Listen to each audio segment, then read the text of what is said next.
Hello, everybody, and welcome to another exciting episode of HazChat, brought to you by HazMat 101 Consultants. I'm one of your co-hosts, Bob Koshik-Nana, with my co-host and cohort in crime. I always say it because I think it's funny. I don't care. Mr. Derek Shaman. Pal? I'm good. How are you? I'm just peachy wonderful. Thanks for asking. So we just got back from a great conference in Michigan. Hats off to Rudy and Ron and Stacy and everybody to put it together. We graciously thank you for having us, and we look forward to it next year. That was kind of a cool resort. I mean, that was a Yeah. little when they when they said it was a mountain ski resort. I'm like, mountains in Michigan? What the hell? And there actually was a little. I would break my neck skiing down it. Mm-hmm. I will say this trip, I strongly suggested that Derek not get on a mountain bike like he did in Pennsylvania. That's a story for the bar in Baltimore. If you want to know, you can come ask us, and we'll be happy to regale you with such stories and whatnot. Of course, when you buy us a drink. Yeah, the fun police were there, so I did not have anything fun to do. Fun police. Absolutely. Hey, before we get too far into this, we want to make sure that everybody, when you're checking us out and whatever, please make sure you like and subscribe, share it around. It's how we get actually nothing, but we just want to share information to everybody. That's the big thing, that why we do all this. So without further ado, before we get too far, let's have a moment from our sponsors. Hey, HazChat listeners, looking to boost your skills? Check out respondertraining.com. They've got top-notch responder training and essential tools like their 1-inch propane and CNG flare-off kits, water injection tools, and much more. Train smart, stay safe, and excel in the field. That's respondertraining.com. Enhance your hazmat training with Signal, the most realistic gas detection training on the market. For under $100, you can simulate any detection combination from handheld meters to fixed location monitors, and even confined space scenarios with their universal pump attachment. Signal delivers unlimited range and detector combinations trusted by top teams around the world. Visit signalapp.com or download the app now. Signal, unlimited range, unlimited possibilities. And as we always say, just like that movie magic, we're back with our special guest. We're honored, my mentor, many others, Mr. Armando Toby Bevelacqua. Hello, sir. Thank you for joining us today. How are you doing today? We're doing wonderful. Thank you. We're going to be doing 2 episodes with Toby. We're fortunate enough to find a smidgen of time in his very, very busy schedule. So this episode is going to be obviously the first one that's going to drop May 1st, which when you're watching and listening to this, that will be right now. And the second one's going to be in the middle of the month. We're going to talk about some other stuff. So we have a part 1 and a part 2. We are so happy. Toby, thank you very much. Tell everybody just a little bit about who you are. I can't imagine anybody in the world not knowing who you are, but there might be 1 or 2. There are a lot of them that don't know who me at this point. Basically what we have now, what we're living in now, is a new generation of firefighters out there that were not around during, I don't know, the busy times, I guess. So there's a lot of people that don't know some of the older, hazmat kind of guys that got involved in the early years. And that's where I'm finding when I teach classes, there are a lot of people that, and even when I go to conferences, there are a lot of people that really do not know my body of work or where I did anything or what I'm doing. And I introduce myself, and it sounds interesting to me that people don't really look backwards; they only look forwards. But that's okay. Gives me an opportunity to mentor some more young firefighters. That's all. So you were I think the interesting thing is that you also have people who they have learned from you by proxy. They don't realize that they've learned from you and from Ron Gore and from just all the people who who were there in those early quote unquote Wild West days of hazmat when a lot of things were being figured out, but where there wasn't as much text available, there wasn't a lot of the information there. They probably don't know the names of everyone that was involved, like Mike Hildebrand and all these people, but they've read books that they either authored or were contributors to, or they've Right. had instructors who were taught by those people or had that. So it's really they don't know that they do know you, if that makes sense. Oh, it does, because I was teaching a class a number of years ago. I'm not going to tell you where the class was because I don't want to embarrass the region. But I was teaching a class, and it was an air monitoring class, and we're going over alarm, states, and which is first alarm, which is second alarm. What's the importance of reading those alarms both on the LEL and the PID? And one of the students raises his hand and he goes, "That's not true." And I said, "Okay, tell me what I said that was not true." And he articulated it, and I go, "Well, where did you read this?" And he said, "Well, this is where I read it from." And he pulls Greg Knoll and Mike Hildebrand's Managing the Incident, and he cites a paragraph. And I said, "Yeah, that's exactly what I just said." Um, so he interpreted it wrong, Mm-hmm. and we discussed it, and then I said, I just want you to realize, go to the front of the book, go to the acknowledgments, and in there you'll There's a find name my you name. might recognize. So yeah, I think you're right. I think a lot of people probably don't know what they don't know, and who they don't know. Mm-hmm. Right, right. Well, this episode is a special one because we're going to hit one specific topic. Those that don't know Toby's been around a long time. He was my mentor. He's the one that got me in hazmat. But he and Rick Stelp had started and written hazmat medicine books and started hazmat medicine protocols. And so this episode is going to focus in on that book and that concept and who's it really for, because a lot of people think, well, it's for the public, and really it's for the hazmat team members first and foremost. So Toby, if you could kind of tell us a little bit about how that started, how and why you guys came up with the idea of the hazmat medic or tox medic or whatever people are calling it, and just kind of the path of where it was to where it is now. Well, let me hit some of the definitions first, and then we can go into the path, and then what I would say some of the things that we learned over the years is that, everybody, and they still do. Everybody calls it something different. Some people call it hazmat medicine. Some people call it hazmat medic. Some people call it tox medic. Some people call it haz tox. I mean, the amount of naming that's out there is a lot. So one of the things that Rick and I did in writing State of Protocol, which the first state protocol really came from Orlando, and we wrote that protocol, and then it was adopted by the state. The year that happened was around 1989, 1990, somewhere around in there is when the state first adopted what we were doing in Orlando. And in that document, and I would say the most recent document that has been forwarded to the state for approval, which they did approve last January, we have tightened up the definitions of hazmat medic, tox medic, and EMS hazmat technician. And the reason why we did that is because we realized that there's several levels. First hazmat medic, you're going to have an individual that has been trained as a hazmat technician and is also a state certified paramedic. That would be the hazmat medic.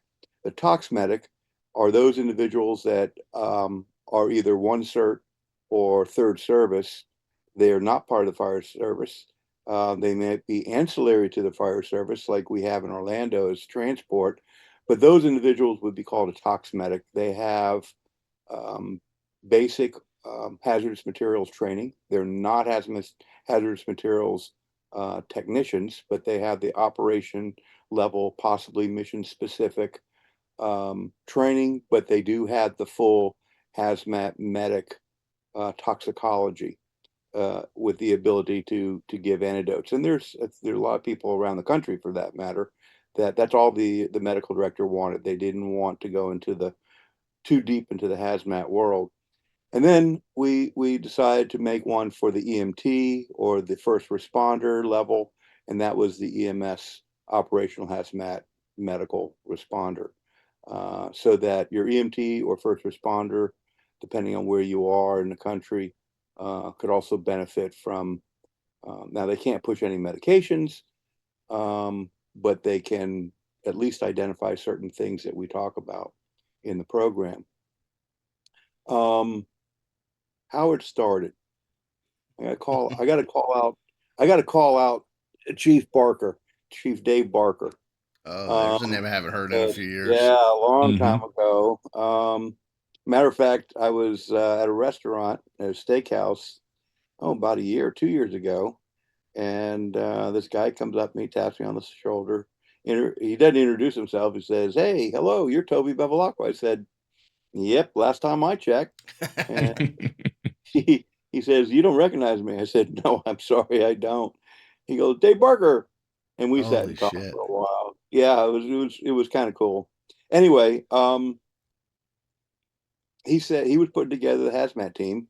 It was back in mid '80s and 87, I guess a little more than mid '80s, '87, '88, somewhere around there. And said, "Okay, the hazmat team's going to be Tower One, Engine 101, and Hazmat One." Rick goes, "Well, what about Rescue One?"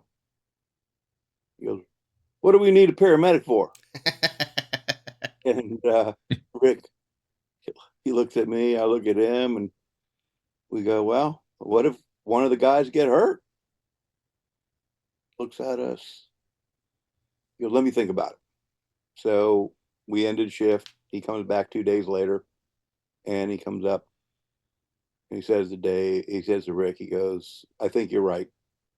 Um, now you're on the hazmat team. You take care of the people." So Rick, he goes, "Well, are there any classes out there?" So we started looking and looking and looking and looking and looking. And there was a medical decon class up in Prince George County. And that was it. That was the only class out there. So we went up there, and it was basically how to take a shower. Mm-hmm. It was really nothing to it. It was called medical decon because you took a shower on a gurney. Okay, what about toxidromes? What about toxic, medications, treatment, research, anything like that? And nope, nothing like that. It was just, how do you take somebody that can't walk, basically, that needs medical attention, put them on a gurney, and Give him a shower. take a shower? Yeah, take a shower. Mm-hmm. Mm-hmm. And we were both kind of depressed on coming back because that was it. That was the only thing in the country. So we started doing some research, and we researched. Our initial goal was that we wanted the medics on the rescue to be similar to a special teams within a special teams that the military has.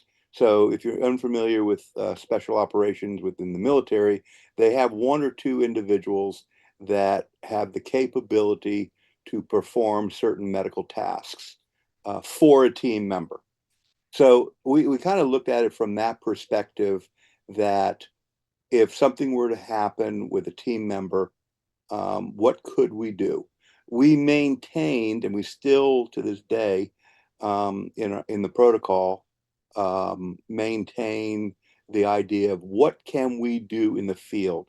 So if something can't be done effectively in the field, then we've kept it out of the realm of actual treatment. Now, we may talk about it in the class, we talk about it in the book. As an example would be radiation, but the Mhm. radiation and the epidemiology section is more for first responder health and safety rather than it is treatment. Everything else in the book, everything else in the program is based upon that medic realizing that this individual has been hit with a certain chemical, what toxidrome does it fall under, what medications could help him, what type of support can I give to that individual at the scene of a hazardous materials incident.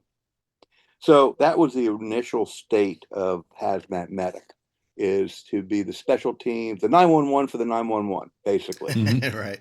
Um, and the more we did research, we realized that there were certain areas that were grossly undereducated within the EMS and even special operations area. And one of them was heat stress. So we went very deep into heat stress and rehabilitation. And this is the years like 1990, 91, 92, where we're incorporating ideas and concepts of heat stress that only recently have been identified as protocol. Now, some of the Mhm. stuff that we did uh, do our research with, or we both had the opportunity to be very close to a lot of military groups. So we were able to get a hold of a lot of military information that was cutting edge at the time. Now it's kind of normal protocol. So that was the beginning stages of hazmat medicine, is the 911 for the 911. Then over time, because anytime you learn something, you start looking back and realizing that maybe the first thoughts that we had were not, I wouldn't say not appropriate, but were misguided to a certain level. And what we realized is that the amount of injuries, because you have so many checks and balances at hazmat incident, doesn't mean that there's not any injuries at a hazmat incident, but the amount of checks and balances at a hazmat incident are a lot because you have more people there. Mhm. Um, are few. So you don't have as many injuries or mishaps. Now, I'm not saying you will not have a mishap, and in the second here I want to talk about those, but we realize that most of the incidents that fell under this umbrella of hazmat medicine really was a normal EMS call. And who was getting hit? Who was getting involved? It was not your hazmat technician on a hazmat call, but it was your EMS provider at different Mhm. levels, at paramedic level, EMT level, at first response level, and also law enforcement. Um, the one-on-one, the kid that fakes he doesn't want to go to school, so he fakes his fever or his flu that day, and he stays home. And actually, this is a real call that we went on, and he feels guilty, so he's going to clean. He's going to clean the bathroom for Mama, and he goes in there and takes Clorox, and he goes, well, Clorox, I know, cleans stuff pretty darn good, and look at this over here. Oh, ammonia, that cleans up pretty darn good. And Got to clean it next, up more better. and before you know it, he's got a toxic gas that he's choking himself out of the apartment or the house. And now he goes, okay, now should I call 911? I'm supposed to be home, sick. So now he's homesick. Mom's at work, and because he can't breathe, he called 911, which is appropriate. Um, Mhm. so that's the type of calls we were getting. We were getting um, nitrates and nitrite calls because they're found in dyes. So we Mhm. were getting a lot of third world country dyes uh, being purchased by older geriatric uh, ladies and they would take care of themselves, dyeing their hair black or blonde or whatever color they wanted. But they were putting the nitrates on their head, so letting them sit there for 30 minutes and wondering why their blood pressure crashes out because they have you know basically have consumed a nitrate or a nitrite and caused Hmm. hemoglobinemia. So we found that a lot of these cases were not they were not hazmat calls, they were the EMS calls. And to this day, when I get people that want to take the class, um, they go, "I'm not a hazmat guy. I'm not on the hazmat team. What do you think?" I said, "Well, you're probably the best candidate because you're going to help the hazmat team." Hmm. Um, so it is it is one of those classes and it's one of those areas. I just had a discussion with a colleague of mine out west, and I asked him what's happening out there because he teaches. I don't teach paramedicine in the colleges anymore. I did infuse, Rick did infuse a little bit of the stuff that we learned when we were both teaching at the college level. So I asked my colleague, I said, "Are they teaching?" He goes, "No, they're not teaching any of this at the paramedic level," which is Crazy. simple. I mean, it would fall right into what they're doing, Right. um, Hmm. but they don't, you know. Yeah. Well, and you bring up a good point there with I was very hesitant with some of the stuff with hazmat and the EMS side of it because I was like, well, this is an EMS call and this is a hazmat call. They're two separate things.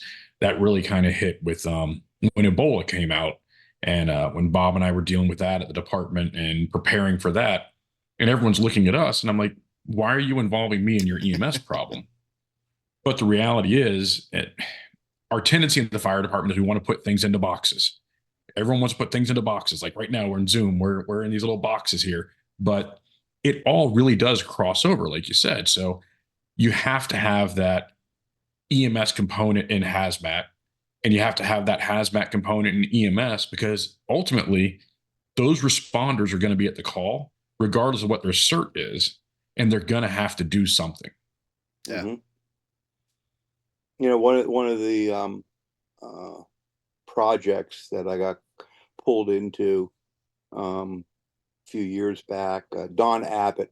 Don Mm-hmm. was a chief with Phoenix Fire Department. He retired from Phoenix Fire Department and went on his own, and he started the Mayday. Uh, um, I don't know what you call it. It's investigation of Maydays, and Mm-hmm. he did both fire and um, hazmat. He pulled me in on the hazmat side, and he would what he did basically is he would find out about a mayday or a um, actual injury or a close call injury, and then he would try to get as much data as possible, um, transcripts, run reports, anything he could get his hands on, just to build not really a case, but to show what went wrong. Um, it was interesting that the hazmat calls that he gave me 10 to look at initially. Um, 8 out of 10 were pre-incident physicals with injuries of these individuals at hazmat calls. It was interesting to see that the writing was on the wall with the pre-entry physicals. So what they were doing, what the medic was doing, either A, they did not understand what they're looking at, or B, they didn't care and they were just filling in the blank, Mm-hmm. blood pressure is this and pulse is this and that's that. And there were two cases that uh, the um, the medics were taking capnography, and the capnography was, in my opinion, was way too high. And this was pre-injury physical. So when he came out as a mayday for a heat exhaustion, it made perfect sense. He went in there as heat exhaustion. Mm-hmm. Mm. So he came out as heat exhaustion injury. It made perfect sense. So I don't know whether out there in general is that people are just taking these pre and post entry physicals just as a form to fill out. Oh, I got to do this. Lieutenant said to do this. I got to fill it out. And not take the time, excuse me, not take the time to really look at the numbers and evaluate that individual to say, there might be something wrong here. Let's consider whatever it might be. And I think that is what's happening, and the value of being having a hazmat medic on scene is post entry, pre entry physicals, post entry physicals, doing the evaluation, treatment. I think, I mean, I spent 40 years as a medic in the field.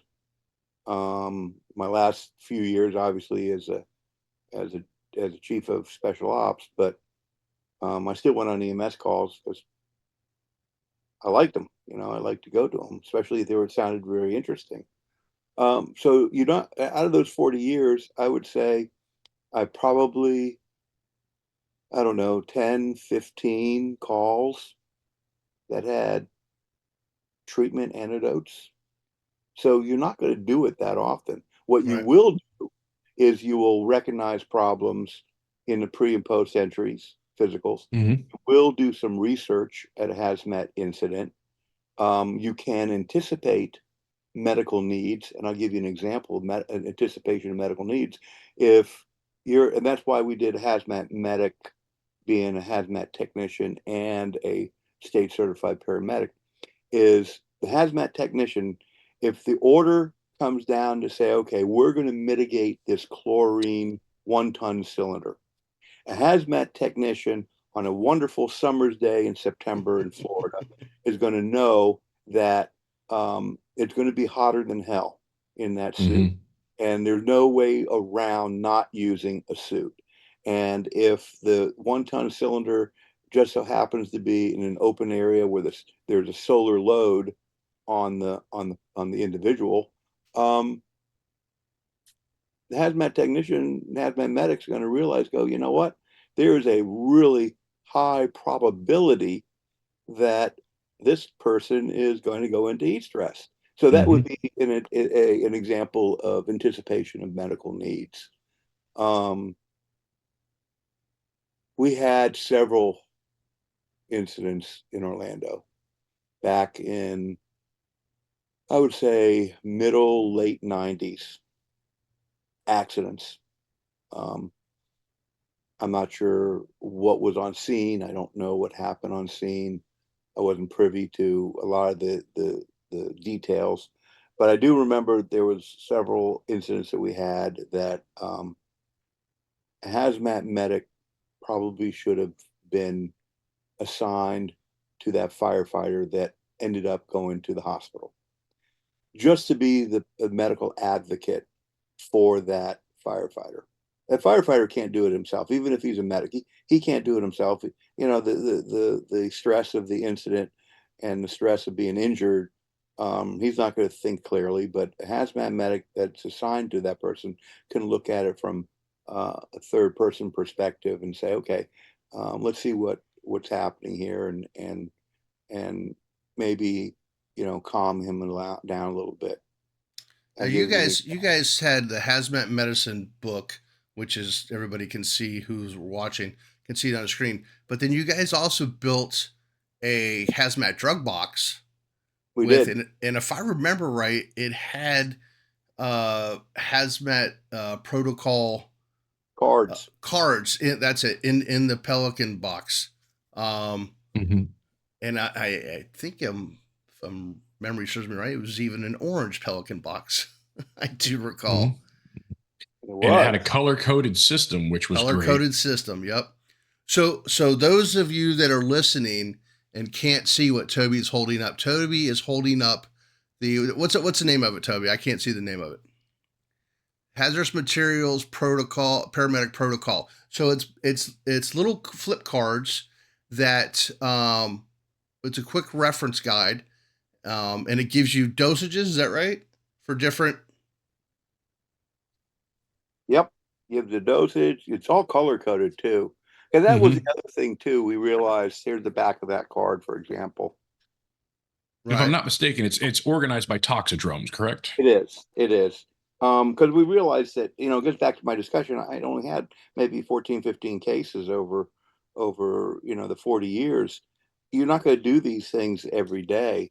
Mm-hmm. Um, will you remember? I mean, I teach the stuff and I'm engrossed in it. And there are times where I have to refer back to it because you don't Right. you don't use it. So our idea for the cards was that you have the box and you have these cards in the box so that you can do a quick review of the toxidrome and also the dose.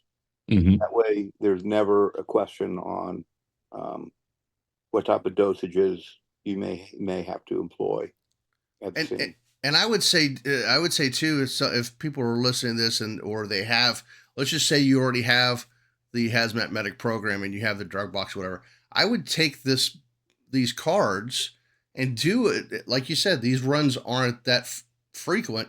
Do No, quick little scenarios around the kitchen table, and hey, you've got somebody exposed to XYZ. What are we going to do? Pick the card or whatever. Talk through the protocol process because like you said, you teach it and sometimes you got to refresh yourself. You can't expect everybody to jump right in. I know Derek and I for a number of years were trying to make it mandatory. We we were somewhat successful, but still I don't think we ever got to, well, I know when I was there we didn't make it mandatory that a member of the hazmat team had to be a hazmat medic. um, we fought like hell. We had some people that just said, "Yeah, that makes sense. I'm going to go get that class," and others are like, "Yeah, no."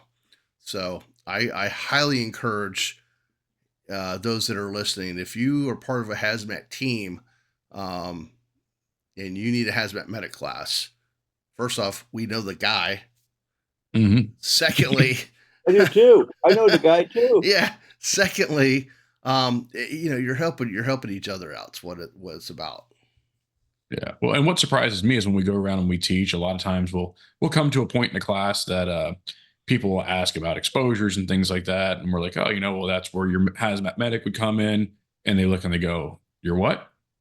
Yeah, And there's a lot of teams that don't realize that there's a hazmat medic program. So getting some more recognition of that, and I know that there's efforts underway through NFPA 470 to really build out more, bringing in those concepts of, hey, there is more to hazmat than incident command, air monitoring, turning wrenches and valves. Like there's more to it, and that medical component has always been kind of like you have the EMS side for exposure, WMD stuff like that, but it's like there's actually a functional role right. that teams need to start bringing in and saying, okay, you're assigned medical sector. Do you actually know what you're looking for in medical sector?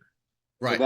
that's the biggest, that's the biggest takeaway I think from hazmat medic class is that uh, it's not so much being able to treat the person, but to understand what is it you are looking for because when you do research it's a whole different ball of wax doing Mm-hmm. research for a chemical looking for the chemical mitigation issues versus the chemical when it comes to medicine or Yep. medical application.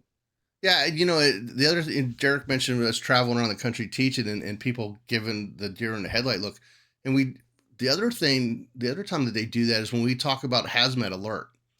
And they're like, what the hell does that mean?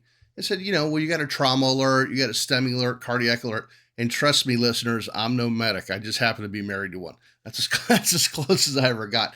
But seriously, that was started, if I'm not mistaken, from a lieutenant from Orange County many, many years ago, because there were several instances.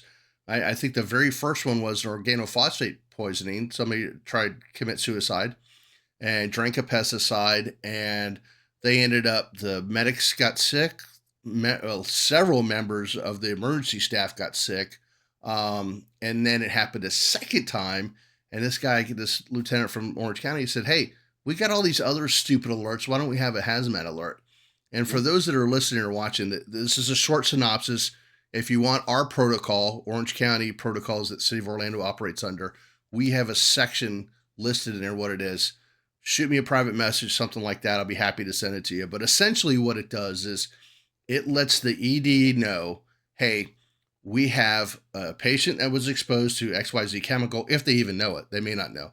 But that they've been deconned on the scene, vitals, symptoms, the whole shebang. And it kind of allows them time to gather their hazmat team on site, which could be 6 or 8 people on a good day, because people could be off duty, whatever. But it allows the emergency room staff to start getting their stuff together and putting their plan into place instead of you just showing up with a patient that's coming from a hazmat scene. Yeah, because you definitely want the ability to put them into a potentially an isolation area that you're not going to run the risk of exposing other patients that are in the ED. And as we found when we would do evaluations and stuff like that, a lot of times those decon corridors that are at hospitals or maybe even some of those rooms, if they're not used frequently, There's storage. Anytime you don't use something, you put storage in there. So or backboards, give them time to prepare. And the big thing is it also gave us a chance to give them a heads up. Hey, we're coming with this and what we've done, so that when transport unit shows up on scene and says, "Hey, we just got this patient from a hazmat call," they're not panicking and trying to scramble and maybe over responding. Right. They already have a heads up. They've got their game plan going, and we bring some calm to the chaos. Well, we also brought, and I know I was with Toby many times where 101 would get called down to our local trauma center because they were bringing in a hazmat patient, and we were the closest hazmat team because it was right in the middle of downtown Orlando. So for those of you that are on a hazmat team, I would reach out to your hospital staff and go, "Hey, listen, if you get somebody that's coming in maybe from another jurisdiction, be happy to come and help you set up your decon or whatever," or maybe even start training with that now, so that when the call comes at 3 a.m., as I always like to use the example of, you're not kind of stumbling around more so than normal.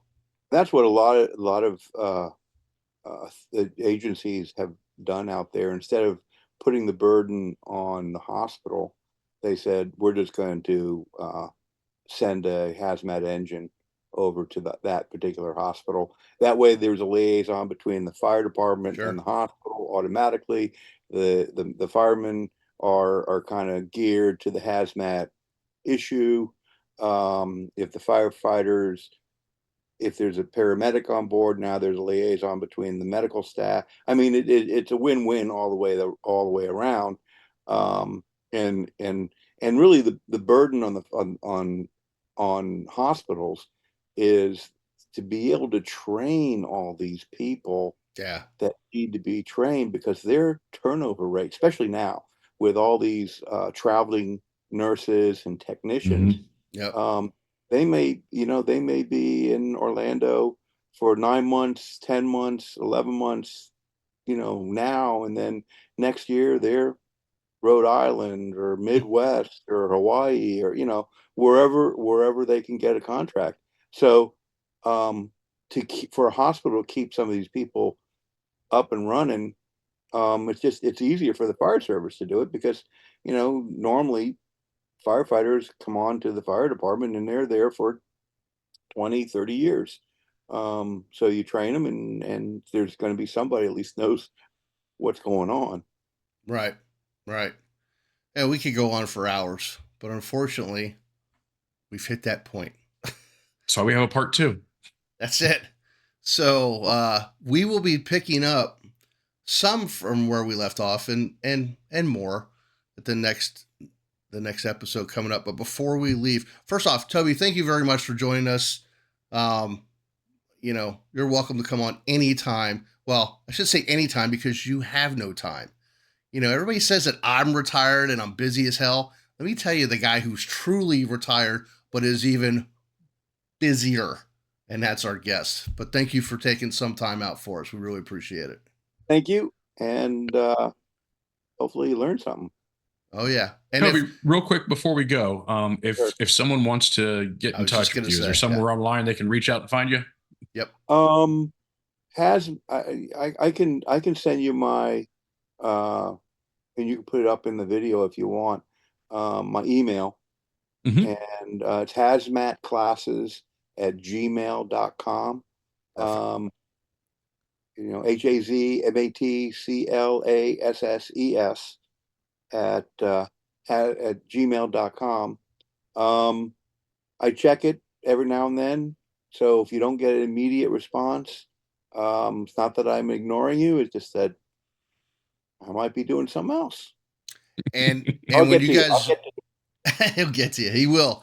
And when what he just said will be in the transcribed notes, so the email will be there as well. So, but before we go, again, thank you very much, Toby. But before we go, just to remind everybody, a couple social media sites. Obviously, please follow us on Facebook, and then obviously our HazChat episodes that are on YouTube if you want to watch them. Because as we just showed some of the medical cards that Toby had, there's other incidents that we talk about in different episodes. We are also on all the social media platforms, and please check out some social media sites. As I mentioned, our Facebook and YouTube page, our website. Hazmat Guys Roundtable, first Tuesday of every month, 8 p.m. Eastern. Myself, Bobby Salvesen, Mike Monaco, the Hazmat Guys, and Jeff Zintek do a live show, so check it out. Hazmat Group 2, Hazmat Group, and Common Sense Hazmat Group, all great places to get some information. Don't try to reinvent the wheel. Find out what other people are doing. Save yourself a lot of heartache and a lot of aggravation. So, with that, Toby, thank you once again, my friend. And everybody stay safe. We'll see you next time.